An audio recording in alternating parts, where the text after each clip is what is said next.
आप देख रहे हैं जनता मंच। ओल्ड पेंशन योजना पर मचा बवाल तूल पकड़ता ही जा रहा है। बावजूद सरकार अभी इस फैसले पर अपना सख्त रुख अपनाए हुए हैं। इस योजना से पहले सरकारी कर्मचारी को सरकार द्वारा रिटायरमेंट के बाद वेतन के आधार पर पेंशन दिया जाता था, लेकिन कुछ समय से फिर से पुरानी पेंशन योजना को लागू करने की मांगे हो रही हैं।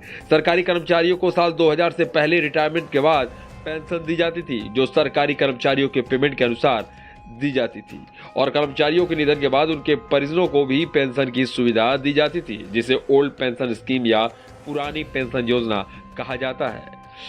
ओल्ड पेंशन योजना को 1 अप्रैल 2004 से बंद किया गया था, जिसे फिर से लाने की मांगे हो रही है, जिसका समर्थन सरकारी कर्मचारी भी कर रहे हैं। ओल्ड पेंशन योजना को इस तरह समझा जा सकता है कि अगर किसी सरकारी कर्मचारी का वेतन 20,000 है तो उसे पेंशन के रूप में उस वेतन का आधा यानी 10,000 रुपया दिया जाता है। अगर हम पुरानी और नई पेंशन योजना में तुलना करें तो पुरानी पेंशन योजना में कर्मचारियों को फायदा मिलता है। सबसे बड़ा फायदा तो ये है कि सैलरी से पैसे नहीं कटते, जिससे पेंशन की रकम भी ज्यादा मिलती है और पेंशन में टैक्स भी नहीं लगता। इसलिए अभी पुरानी पेंशन को वापस लाने की मांग जोरों जोरों से की जा रही है, जिसे विपक्षी दल के नेता भी चुनावी रंग में रंगने की पेश कर रहे हैं। जबकि अनुमान लगाया जा रहा है कि पुरानी पेंशन योजना को लाने में अर्थव्यवस्था भी गड़बड़ा सकती है, क्योंकि इससे सरकारी अर्थव्यवस्था में बोझ बढ़ सकता है।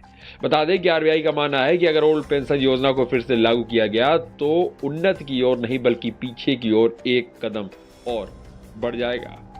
ओल्ड पेंशन योजना के बारे में आरबीआई ने कहा है कि अगर इस योजना को लागू किया गया तो राज्य के आर्थिक स्थिति पर भी प्रभाव पड़ेगा, जिससे विकास कार्यों में रुकावटें आ सकती हैं। भारत सरकार ने नई पेंशन योजना की शुरुआत 2004 में शुरू की थी।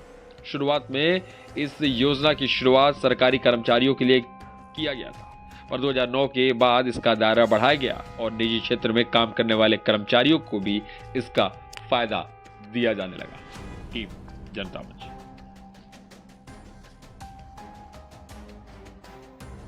अभी तक आपने हमारे चैनल को सब्सक्राइब नहीं किया है तो दिए गए स्क्रीन पर हमारे जनता मंच चैनल को सब्सक्राइब करें और बेल बटन दबाना बिल्कुल न भूलें।